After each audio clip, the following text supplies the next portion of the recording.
প্রিয় দর্শক, সামনে যে বেইলি ব্রিজটি দেখতে পাচ্ছেন সেটি সোনাহাট সেতু।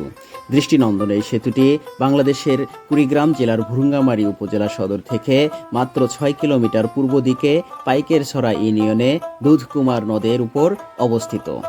স্থানীয়ভাবে এটি পাটেশ্বরী ব্রিজ নামে পরিচিত।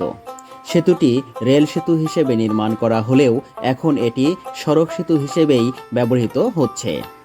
1887 সালে ইংরেজ সরকার তাদের সৈন্য ও রসদ চলাচলের জন্য বাংলাদেশের লালমনিরহাট থেকে ভুরুঙ্গামারী হয়ে ভারতের মণিপুর রাজ্যে যাওয়ার জন্য আসামের গুয়াহাটি পর্যন্ত রেলপথ স্থাপনকালে সেতুটি নির্মাণ করে।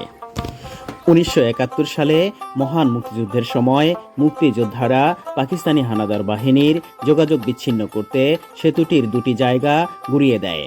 পরবর্তীকালে সাবেক রাষ্ট্রপতি হুসাইন মোহাম্মদ এরশাদের শাসনামলে তা মেরামত করে চলাচলের উপযোগী করা হয়।